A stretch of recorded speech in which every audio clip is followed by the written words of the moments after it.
Chapter 20, Medals for Beamish and Buttons. When King Fred woke next morning and was informed that his chief advisor had retired at this critical moment in the country's history, he was furious. It came as a great relief to know that Lord Spittleworth would be taking over, because Fred knew that Spittleworth understood the grave danger facing the kingdom. Though feeling safer now that he was back in his palace with its high walls and cannon-mounted turrets, its portcullis, I don't know that word, and its moat, Fred was unable to shake off the shock of his trip. He stayed shut up in his private apartments and had all his meals brought to him on golden trays. Instead of going hunting, he paced up and down on his thick carpets, reliving his awful adventure in the north and meeting only his two best friends, who were careful to keep his fears alive. On the third day after their return from the marshlands, Spittleworth entered the king's private apartments with a somber face and announced that the soldiers who'd been sent back to the marsh to find out what happened to Private Nobby Buttons had discovered nothing but his blood-stained shoes, a single horseshoe, and a few well-gnawed bones. The king turned white and sat down hard on a satin sofa. "Oh, how dreadful, how dreadful. Private Buttons. Remind me, which one was he?" "Young man, Freckles, only son of a widowed mother," said Spittleworth. "The newest recruit to the Royal Guard, and such a promising boy. Tragic, really. And the worst of it is, between Beamish and Buttons, the Ickabog has developed a taste for human flesh. Precisely as your Majesty predicted. It is really astonishing, if I may say so, how your Majesty grasped the danger from the first. But what is to be done, Spittleworth? If the monster is hungry for more human prey—" "Leave it all to me, your Majesty," said Spittleworth soothingly. "I'm chief advisor, you know, and I'm at work day and night to keep the kingdom safe." "I'm so glad Herringbone appointed you his successor, Spittleworth," said Fred. "What would I do without you?" "Tish pish, your Majesty. 'Tis an honor to serve so gracious a king. Now, we ought to discuss tomorrow's funerals. We're intending to bury what's left of Buttons next to Major Beamish. It is to be a state occasion, you know, with plenty of pomp and ceremony, and I think it would be a very nice touch if you could present the Medal for Outstanding Bravery against the deadly Ickabog to relatives of the dead men." "Oh, is there a medal?" said Fred. "Certainly there is, sire, and that reminds me, you have not yet received your own." From an inner pocket, Spittleworth pulled out a most gorgeous gold medal, almost as large as a saucer. Embossed upon the medal was a monster with gleaming ruby eyes, which was being fought by a handsome, muscular man wearing a crown. The whole thing was suspended from a scarlet velvet ribbon. "Mine?" said the king, wide-eyed. "But of course, sire," said Spittleworth. "Did your Majesty not plunge your sword into the monster's loathsome neck? We all remember it happening, sire." King Fred fingered the heavy gold medal. Though he said nothing, he was undergoing a silent struggle. Fred's honesty had piped up in a small, clear voice. "It didn't happen like that. You know it didn't. You saw the Ickabog in the fog. You dropped your sword and you ran away. You never stabbed it. You were never near enough." But Fred's cowardice blustered louder than his honesty. "You've already agreed with Spittleworth that that's what happened. What a fool you'll look if you admit you ran away." And Fred's vanity spoke loudest of all. "After all, I was the one who led the hunt for the Ickabog. I was the one who saw it first. I deserve this medal, and it will stand out beautifully against that black funeral suit. So Fred said, Yes, Spittleworth, it all happened just as you said. Naturally, one does not like to boast. Your Majesty's modesty is legendary, said Spittleworth, bowing low to hide his smirk. The following day was declared a national day of mourning in honor of the Ickabog's victims. Crowds lined the streets to watch Major Beamish's and Private Button's coffins pass on wagons drawn by plumed black horses. King Fred rode behind the coffins on a jet black horse, with the medal for outstanding bravery against the deadly Ickabog bouncing on his chest and reflecting the sunlight so brightly that it hurt the eyes of the crowd. Behind the king walked Mrs. Beamish and Bert, also dressed in black, and behind them came a howling old woman in a ginger wig who'd been introduced to them as Mrs. Buttons, Nobby's mother. "Oh, my Nobby," she wailed as she walked.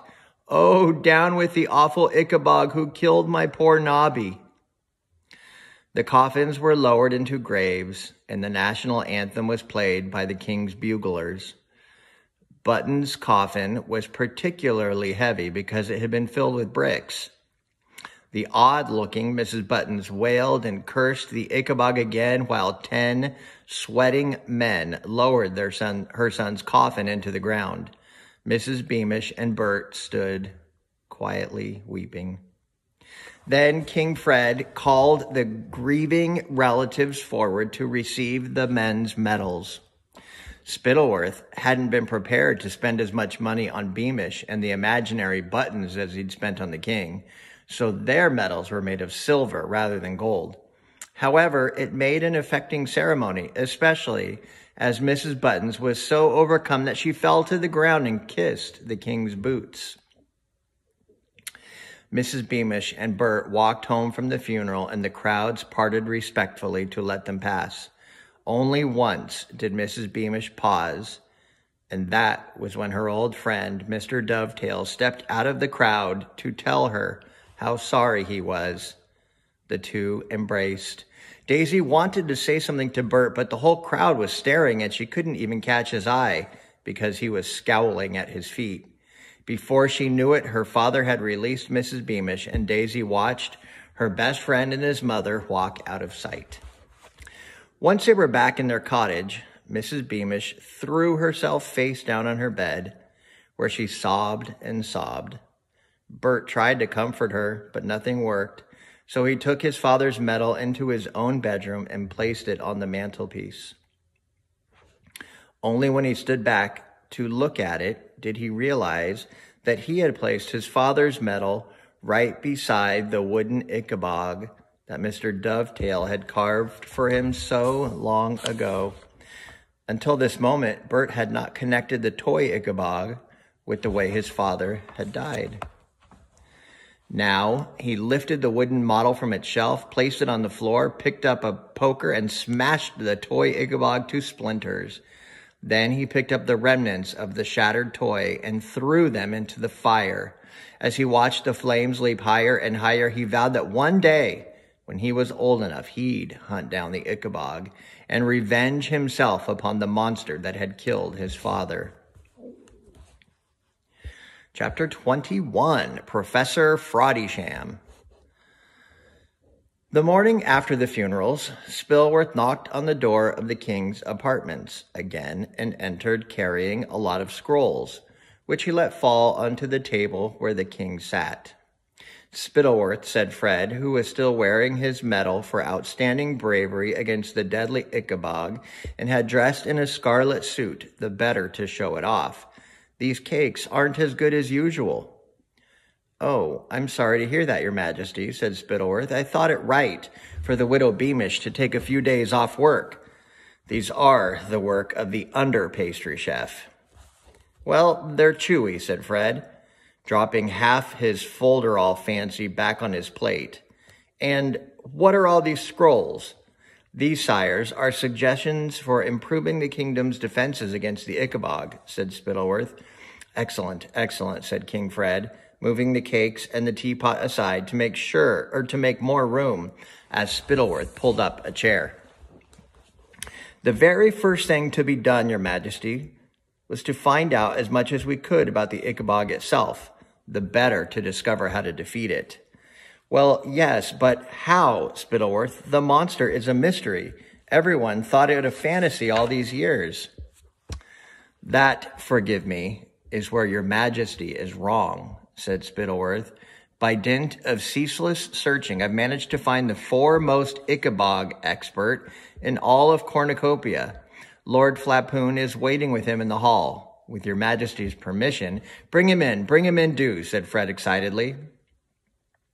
So Spittleworth left the room and returned shortly afterward with Lord Flapoon and a little old man with snowy white hair and spectacles so thick that his eyes had vanished almost into nothingness. This, sire, is Professor Frodysham, said Flapoon, as the mole-like little man made a deep bow to the king. What he does not know about Ickabogs is not worth sharing. How is it that I've never heard of you before, Professor Frodysham? Asked the king, who was thinking that if he'd known the Ickabog was real enough to have its own expert, he'd never have gone looking for it in the first place. I live a retired life, Your Majesty, said Professor Frodysham with a second bow. So few people believe in the Ickabog that I've formed the habit of keeping my knowledge to myself. King Fred was satisfied with this answer, which was a relief to Spittleworth, because Professor Frodysham was no more real than Private Nobby Buttons, or indeed old Widow Buttons in her ginger wig, who'd howled at Nobby's funeral. The truth was that beneath the wigs and the glasses, Professor Frodysham and Widow Buttons were the same person. Lord Spittleworth's butler, who was called Otto Scrumble, and looked after Lord Spittleworth's estate while he lived at the palace. Like his master, Scrumble would do almost anything for gold, and had agreed to impersonate both the widow and the professor for 100 ducats. So, what can you tell me about the Ickabog, Professor Frodysham? Asked the king. Well, let's see, said the pretend professor, who'd been told by Spittleworth what he ought to say. It's as tall as 2 horses, if not taller, interrupted Fred, whose nightmares had featured a gigantic Ichabod ever since he'd returned from the marshlands. If, as Your Majesty says, not taller, agreed Frodysham, I should estimate that a medium-sized Ickabog would be as tall as 2 horses, whereas a large specimen might reach the size of, 2 elephants, suggested the king. 2 elephants, agreed Frodysham, and with eyes like lamps, or glowing balls of fire, suggested the king. The very image I was about to employ, sire, said Frodysham.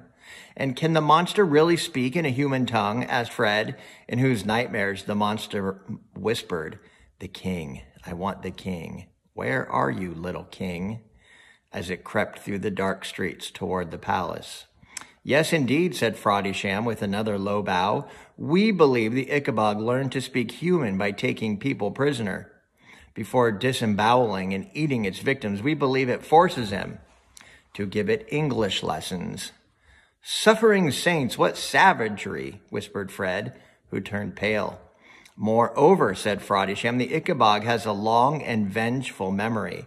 If outwitted by a victim, as you outwitted it, sire, by escaping its deadly clutches, it has sometimes sneaked out of the marsh under cover of darkness and claimed its victim while he or she slept.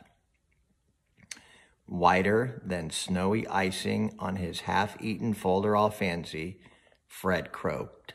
What's to be done? I'm doomed. Nonsense, Your Majesty, said Spittleworth bracingly. I've devised a whole raft of measures for your protection.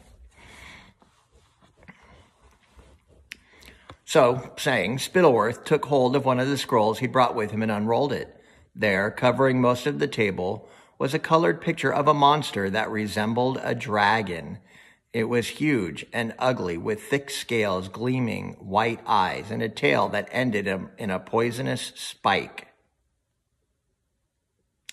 a fanged mouth large enough to swallow a man, and long, razor-sharp claws. There are several problems to be overcome when defending against an Ickabog, said Professor Faradisham, now taking out a short stick and pointing it in turn to the fangs, the claws, and the poisonous tail. But the most difficult challenge is that killing an Ickabog causes 2 new Ickabogs to emerge from the corpse of the first. Surely not, said Fred faintly. Oh, yes, Your Majesty, said Faradisham. I've made a lifelong study of the monster, and I can assure you that my findings are quite correct. Your Majesty might remember that many of the old tales of the Ickabog make mention of this curious fact, interjected Spittleworth, who really needed the king to believe in this particular trait of the Ickabog because most of his plan relied on it. But it seems so unlikely, said Fred weakly. It does seem unlikely on the face of it, doesn't it, sire, said Spittleworth with another bow. In truth, it's one of those extraordinary, unbelievable ideas that only the very cleverest people can grasp, whereas common folks, stupid folk, sire, giggle and laugh at the notion. Fred looked from Spittleworth to Flapoon to Professor Faradisham. All 3 men seemed to be waiting for him to prove how clever he was, and naturally, he didn't want to seem stupid, so he said, yes, well, if the professor says it, that's good enough for me. But if the monster turns into 2 monsters every time it dies, how do we kill it? Well, in the first phase of our plan, we don't, said Spittleworth. We don't, said Fred, crestfallen. Spittleworth now unrolled a second scroll, which showed a map of Cornucopia. The northernmost tip had a drawing of a gigantic Ickabog on it. All around the edge of the wide marsh stood 100 little stick figures holding swords. Fred looked closely to see whether any of them were wearing a crown, and he was relieved to see that none were. As you can see, Your Majesty, our first proposal is a special Ickabog Defense Brigade. These men will patrol the edge of the marshlands to ensure that the Ickabog can't leave the marsh. We estimate the cost of such a big brigade, including uniforms, weapons, horses, wages, training, board, lodging, sick pay, danger money, birthday presents, and medals to be around 10,000 gold. I should find out how to pronounce this word. Ducats. 10,000 ducats? Repeated Fred. That's a lot of gold. However, when it comes to protecting me, when it comes to protecting Cornucopia, 10,000 ducats a month is a small price to pay, finished Spittleworth. 10,000 a month? Yelped Fred. Yes, sire, said Spittleworth. If we're to truly defend the kingdom, the expense will be considerable. However, if your majesty feels we could manage with fewer weapons... No, I didn't say that.